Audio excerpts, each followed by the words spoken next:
하나님 말씀은 창세기 49장입니다. 야곱이 아들들에게 후일에 당할 일을 유언하다라는 제목으로 오늘 야곱의 아들들을 향한 유언적 축복의 내용들을 함께 나누고자 합니다.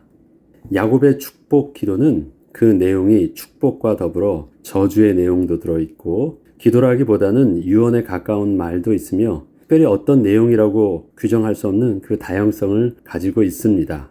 한 가지 분명한 것은 야곱이 모든 아들들을 다 모은 상태에서 각각 그 이름들을 부르면서 들려준 마지막 말이라는 것과 후일에 당할 일을 기록했다라는 것, 그리고 아버지가 아들에게 그들의 분량대로 축복을 한 내용이라는 분명한 설명이 있다는 것을 통하여 야곱의 마지막 말을 그 시선으로 볼 때 우리가 이해될 수 있음을 알 수 있습니다.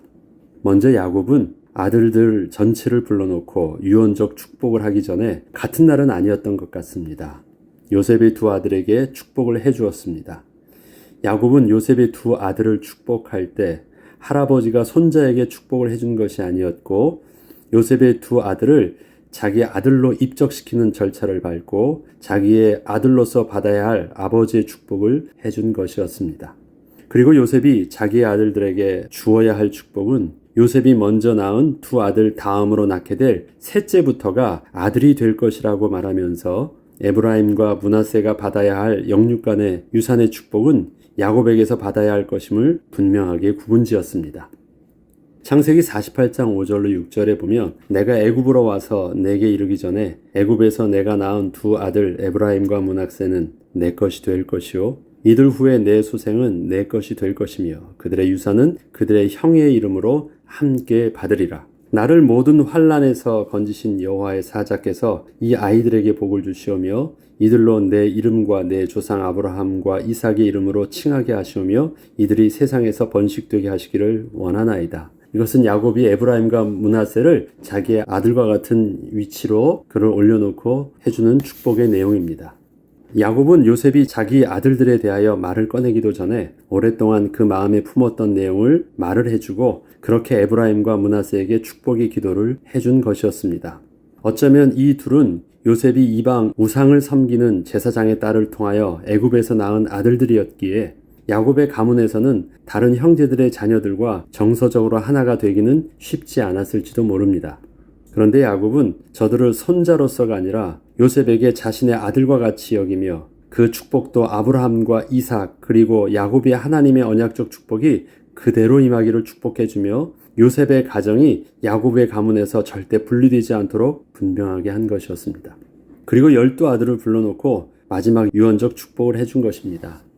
야곱의 하나님의 감동하심 속에서 요셉의 아들 에브라임과 므낫세에게 해주었던 그 축복은 나중에 이스라엘 백성들이 12지파를 형성하게 될 때 레위 지파는 12지파 속에서 빠지게 되죠.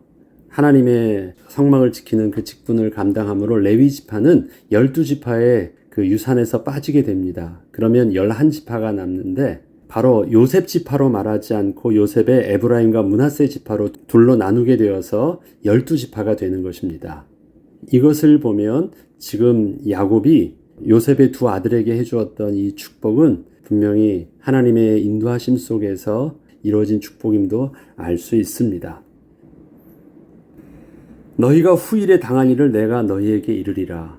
이것은 분명히 야곱이 축복을 하기 전에 자기의 내용들이 그 아들들에게 어떻게 진행될 것인지를 분명히 염두에 두고 한 말입니다. 야곱이 그 아들들을 불러 이르되 너희는 모이라. 너희가 후일에 당할 일을 내가 너희에게 이르리라. 너희는 모여 들으라. 야곱의 아들들아 너희 아버지 이스라엘에게 들을지어다. 야곱의 축복은 먼저 12아들 전체에게 해주었다는 것이 그 의미가 있습니다. 이것은 야곱이 자신의 할아버지 아브라함과 아버지 이삭의 경우와는 다르게 어느 누구를 선택하고 나머지 아들은 하나님의 언약 백성에서 배제시킨 것이 아니라 자신의 아들 전체를 모두 인정하고 있었기 때문입니다. 심지어 요셉의 두 아들까지도 자신의 아들로 포함시켜서 자신의 아들의 이름으로 축복을 해주었다는 것은 야곱이 별 생각 없이 한 일은 분명 아닌 것이었습니다. 그리고 야곱은 저들을 하나님의 백성의 공동체로 하나가 되도록 하였지만 그렇다고 해서 특별히 누가 가문의 장자가 될 것이라는 말을 해주지는 않았습니다. 저들은 그저 자신들의 믿음의 분량에 맞게 자기 스스로를 바라보며 아버지의 말씀을 순종함을 받으면 되는 것이었습니다. 훗날 저들은 한 가문의 가족 공동체가 아닌 이스라엘 국가의 백성으로서 이스라엘 12지파의 조상으로 각자가 그렇게 독립적으로 서게 되었던 것입니다. 계속해서 만약에 가문에 네가 가문의 장자야 하면서 계속 연결을 했다면 그것은 그냥 그대로 가족 공동체 이상의 것으로 넘어가지 못했습니다. 그러나 지금 야곱이 12아들을 축복할 때는 특별히 마치 아브라함이 이삭에게 해주었던 것 같은, 이삭이 에서와 야곱 중에서 야곱에게 해주었고 에서가 나에게도 축복을 달라고 할 때 너에게는 줄 수 없다고 말했던 그런 모습이 아니라 모두에게 골고루 그 축복을 해주면서 누가 하나님의 언약 백성으로서 영적인 장자라는 의미 자체를 그렇게 특별하게 딱 심어주고 구분을 하지 않았던 것입니다. 이처럼 야곱은 후일에 당할 일이라는 분명한 개념을 가지고 예언적 의미를 담은 유언을 축복으로 해주었습니다.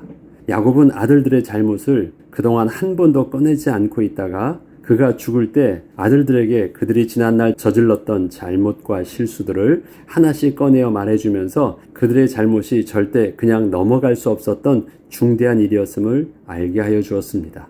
이것은 아버지가 아들에게 받았던 그 상처를 그대로 돌려주고 있는 것은 아니었습니다. 야곱은 지난날 아들들의 잘못과 실수에 대하여서는 자신이 아버지요 또 가장으로서 또 영적인 리더로서의 스스로 책임을 지고 온전히 다 감당하였었습니다. 그것을 네 잘못이 이렇다 저렇다 하면서 그것을 책임을 묻거나 어떠한 일들을 하지 않았습니다. 그러나 앞으로는 그 모든 일을 아들들 스스로가 감당을 하고 책임을 져야 하는 일임을 분명하게 알려준 것입니다. 아들들은 아버지의 말씀대로 그러한 자신의 모습을 깨닫고 앞으로의 삶 속에서 그렇게 하지 않도록 스스로 삼가 조심하고 변화를 해야 하는 것이었습니다. 먼저 르우벤부터 보죠. 르우벤은 장자로서의 탁월한 리더십은 분명히 있었지만 그 육신의 정욕을 스스로 제어하지 못했던 그 어리석음과 실수로 인해서 장자로서 누릴 수 있던 영육 간의 모든 축복을 잃게 된 돌이킬 수 없을 정도의 심각한 것이었습니다. 이것은 르우벤뿐 아니라 지금 함께 듣고 있는 모든 형제들에게도 교훈이 되는 중요한 일이었고 하나님이 주시는 그 영육 간의 축복을 한순간의 잘못으로 모두 잃게 되는 어리석은 일은 앞으로 절대 일어나지 않도록 하게 하였습니다. 2절과 3절을 보면 르우벤아 너는 내 장자요 내 능력이요 내 기력이 시작이라 위풍이 월등하고 권능이 탁월하다마는 이건 뭐냐면 장자로서 타고난 축복이었어요. 장자로서 그는 선천적으로 타고난 하나님께서 주신 그 선택적 축복이었어요. 그런데 그 축복을 르우벤이 물의 끓음 같았은즉 너는 탁월하지 못하리니 내가 아버지의 침상에 올라 더럽혔음이로다. 그가 내 침상에 올랐었도다. 그런데 그가 자기에게 주었던 선천적인 타고난 그 축복의 그 비밀들을 하나도 제대로 누리지 못하는 실수를 르우벤이 범하였다라는 것입니다. 그래서 다 잃게 된 것이에요. 또 시므온과 레위에게 해준 내용을 보면 시므온과 레위는 형제여 그들의 칼은 폭력의 도구로다. 내 호나 그들의 모의에 상관하지 말지어다. 내 영광아 그들의 집회에 참여하지 말지어다. 그들이 그들의 분노대로 사람을 죽이고 그들의 혈기대로 소의 발목 힘줄을 끊었음이로다. 그 노여움이 혹독하니 저주를 받을 것이요 분기가 맹렬하니 저주를 받을 것이라. 내가 그들을 야곱 중에서 나누며 이스라엘 중에서 흩으리로다. 이 내용을 보면 저주에 가까운 내용이었지만 야곱은 저들에게 그 마음에 복을 담아 이렇게 말을 해준 것입니다. 저주에 가까운 내용을 저주로 퍼붓고 있는 것이 아니라 야곱은 지금 이 모든 내용들을 축복하여 주었다라는 표현을 쓰고 있거든요. 그러면 이것은 지금 저주하고 있는 내용이 아닙니다. 그만큼 이것이 얼마나 심각한 문제인 것을 그에게 강조하고 있는 내용입니다. 야곱은 시므온과 레위에 대하여 다른 형제들이 지난날처럼 절대 저들의 생각대로 그렇게 이끌려 가지 말라고 말하며 시므온과 레위의 그 잔인한 성격이 더 이상 가문에 악 영향을 미치지 못하도록 하였습니다. 다른 형제들이 그 시므온과 레위의 그 강력한 리더십을 가지고 있지만 그 잔인한 성격과 성품에서 나오는 그 생각대로 다른 형제들이 또 따르면 어떤 일들이 일어나겠습니까? 세겜에서 그 모든 민족들을 그렇게 잔인하게 도륙하는 그 일들을 또 저지르게 된다는 거예요. 그만큼 시몬과 레위의 성품과 그 잔인성은 너무너무 위험한 것이기 때문에 다른 형제들이 그 레위의 뜻에 따르지 않도록 경계하고 있습니다. 절대 따르지 마라.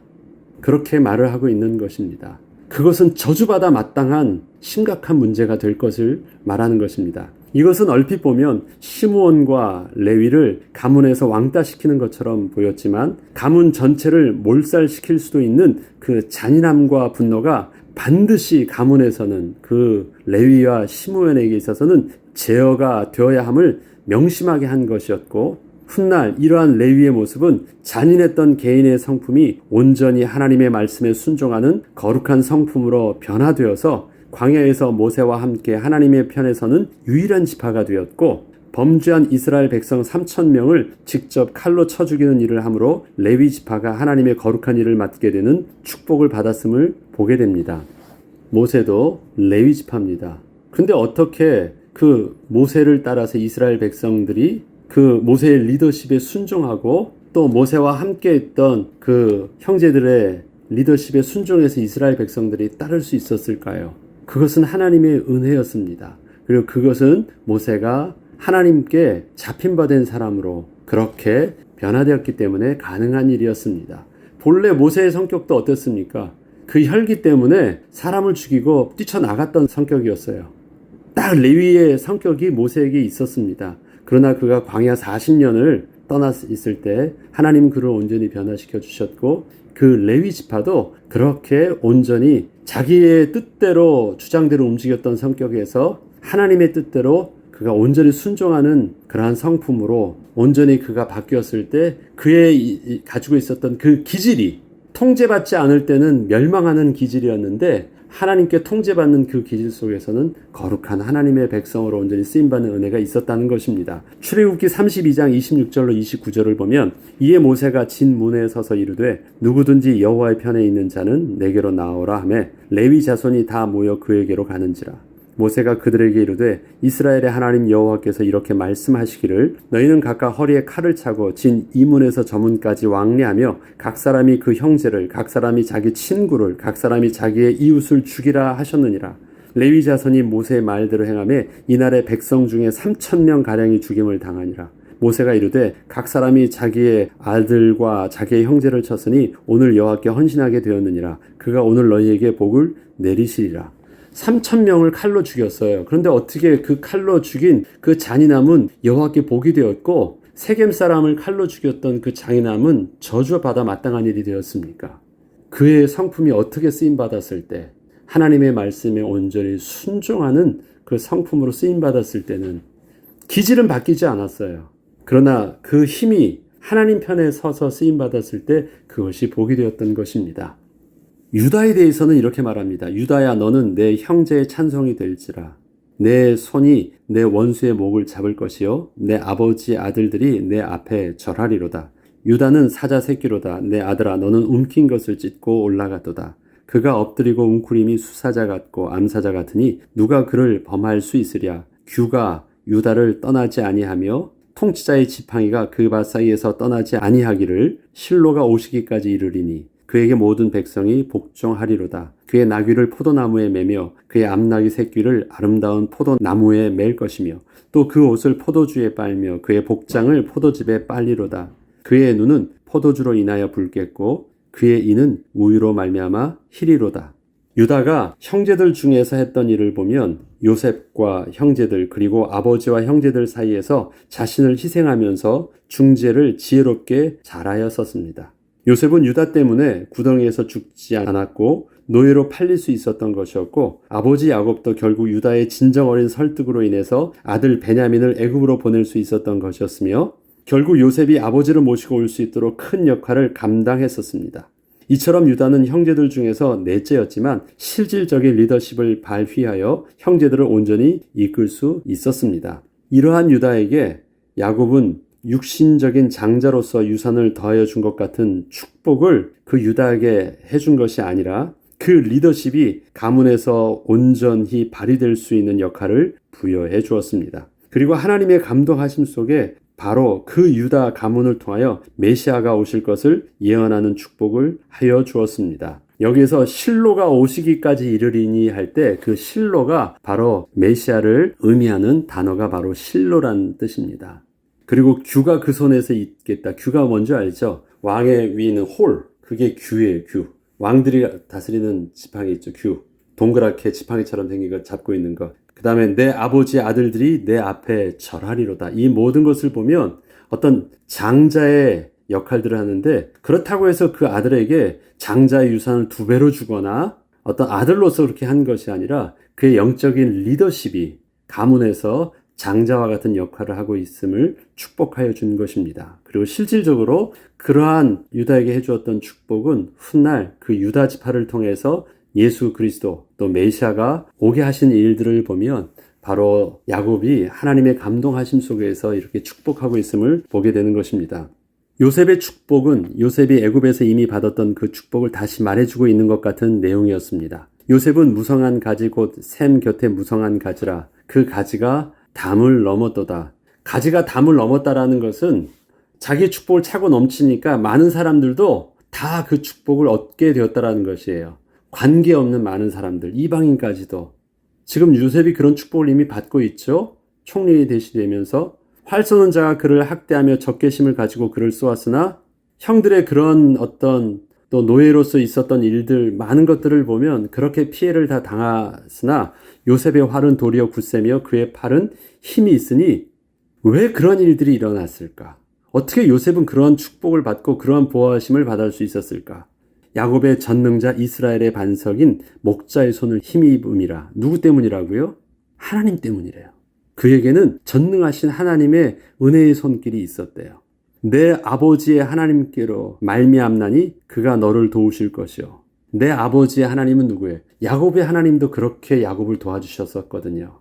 그것처럼 그가 너를 도우실 것이요. 또 전능자로 말미암나니 그가 내게 복을 주실 것이라. 그가 누구예요? 하나님이 너를 복 주실 것이고 하나님이 너를 보호해 주실 것이다. 위로 하늘의 복과 아래로 깊은 샘의 복과 젖먹이는 복과 태의 복이로다. 이 모든 것이 다 어디서부터 나오는 것이에요? 인간적인 축복이 아니라 하늘의 신령한 축복을 요셉이 지금 누리고 있다는 것입니다. 내 아버지의 축복이 내 선조의 축복보다 나아서 영원한 산이 한없음 같이. 야곱이 그렇게 분명히 축복을 받았거든요. 그런데 그와 같이 이 축복이 요셉의 머리로 돌아오며 그 형제 중 뛰어난 자의 정수리로 돌아오리로다. 이 안에도 영적인 장자의 축복, 영적인 언약의 백성의 택함받은 자의 축복이 요셉에게 있음을 분명히 말해주고 있습니다.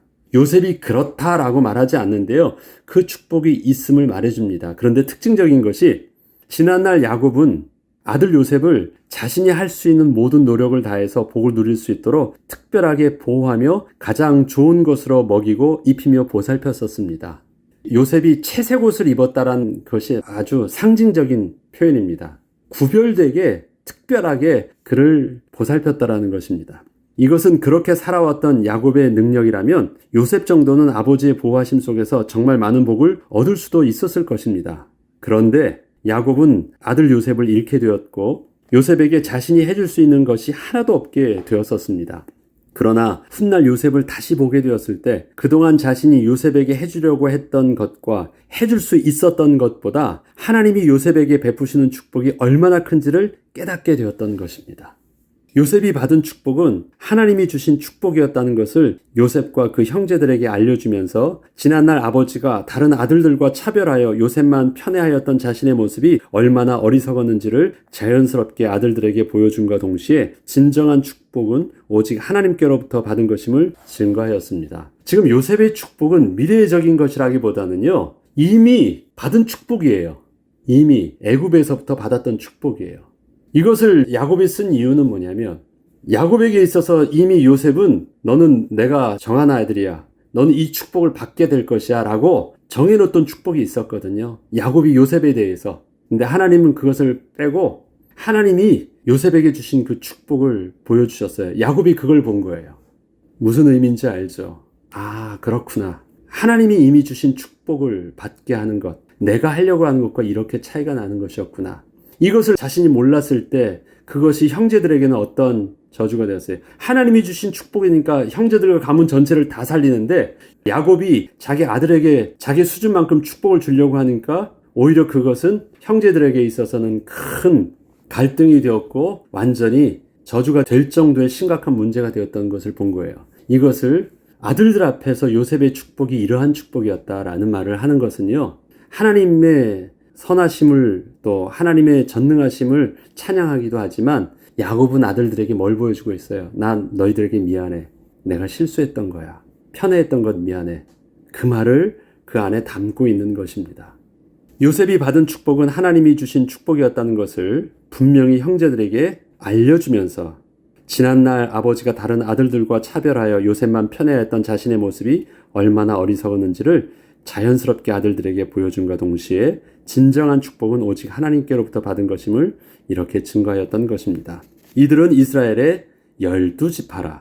이들은 이스라엘의 12지파라. 이와 같이 그들의 아버지가 그들에게 말하고 그들에게 축복하였으니 곧 그들 각 사람의 분량대로 축복하였더라. 그가 그들에게 명하여 이르되 내가 내 조상들에게로 돌아가리니 나를 햇사람 에브론의 밭에 있는 굴에 우리 선조와 함께 장사하라. 이 굴은 가나안 땅 마므레 앞 막벨라 밭에 있는 것이라. 아브라함이 햇사람 에브론에게서 밭과 함께 사서 그의 매장지를 삼았으므로 아브라함과 그의 아내 사라가 거기 장사되었고 이삭과 그의 아내 리브가도 거기 장사되었으며 나도 레아를 그곳에 장사하였노라. 이 밭과 거기 있는 굴은 햇사람에게서 산 것이니라. 야곱이 아들에게 명하기를 마치고 그 발을 침상에 모으고 숨을 거두니 그의 백성에게로 돌아가더라. 야곱은 아들들에게 축복을 할 때 각자의 성품과 그 믿음의 분량대로 축복을 하였습니다. 개별적으로 불러 따로 한 명씩 해준 것이 아니라 모든 아들들이 함께 듣게 하는 가운데 그 축복을 각자에게 해주었던 것입니다. 하나님의 언약 백성으로서 이어받아야 하는 그 약속의 땅은 지금 현재 모두가 떠나온 상태였기에 그 땅을 어느 아들에게 주어 그 땅에서 살라고 할 수 있는 입장은 아니었고 단지 야곱 자신을 아브라함이 값을 주고 샀던 그 굴에 매장할 것을 마지막으로 유언으로 남겼을 뿐이었습니다.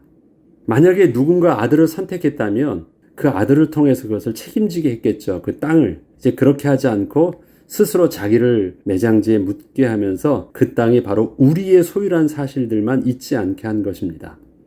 이제 애굽에서 살게 된 야곱의 아들들은 12아들 전체가 어느 누가 장자가 되어 사는 가족 공동체가 아닌 각자 개인이 독립적인 모습으로 한 지파의 조상이 되어 그렇게 세움받고 개별적으로 살게 된 것입니다.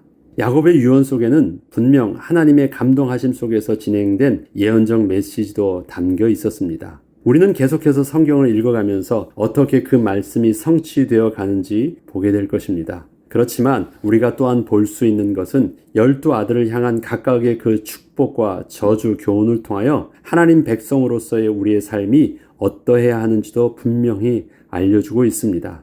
다시 되돌아갈 수는 없지만 부르신 그곳에서 다시 시작할 수 있는 은혜를 더 이상은 놓치지 않고 갱신함으로 누리라고 말씀하십니다. 루벤의 실수는 더 이상 일어나지 않았습니다. 저주받아 마땅하다고 했던 그 레위의 위험했던 성품은 하나님께 전적으로 순종함으로 거룩한 하나님의 백성으로 쓰임받는 성품이 되는 축복을 누리게 되었습니다. 요셉을 향한 야곱의 축복은 요셉을 향하신 하나님의 축복과 비교할 수 없었음도 알게 되었습니다. 이러한 야곱의 12아들 속에는 하나님 앞에서 각자의 연약함과 부족함들이 다 담겨 있음을 보게 되지만 하나님께서는 그러한 저들을 한 백성 되게 하사 저들을 통하여 하나님의 영광의 백성이 되게 하여 주시겠다고 약속하여 주신 것입니다.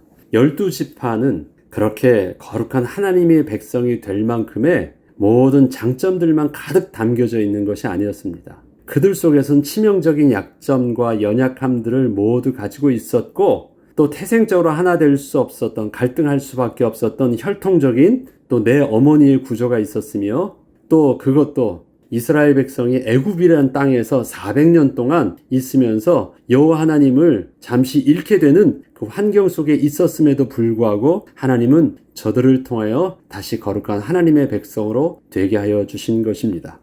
우리의 연약함도 야곱이 그 아들들에게 해주었던 그 유언의 말씀 속에서 새롭게 변화를 받아 거룩한 하나님의 백성으로 다시 서는 그 은혜를 우리도 온전히 누려야 하겠습니다. 야곱이 지금 아들들에게 해주는 그러한 성품과 위험성과 실수들, 그게 다 우리의 기질 속에 있습니다.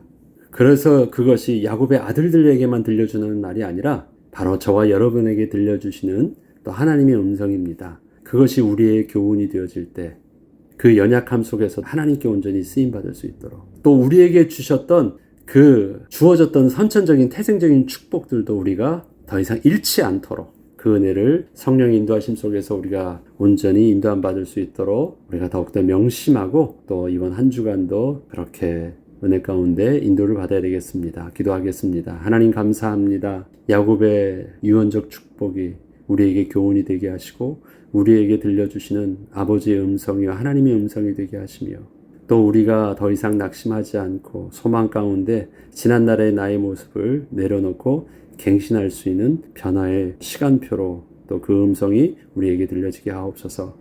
이러한 모든 인격적 변화를 나의 의지로는 할 수 없사오니 지금도 우리와 성령으로 함께 계시는 우리 주님께서 재창조의 능력으로 역사하사 온전한 하나님의 거룩한 백성으로 우리를 변화시켜 주시고 그렇게 인도하여 주옵소서. 이번 한 주간도 우리의 건강을 잃지 않도록 이끌어 주시고 영육간에 강건하게 하여 주옵소서. 감사드리며 우리 주 예수 그리스도 이름으로 기도합니다.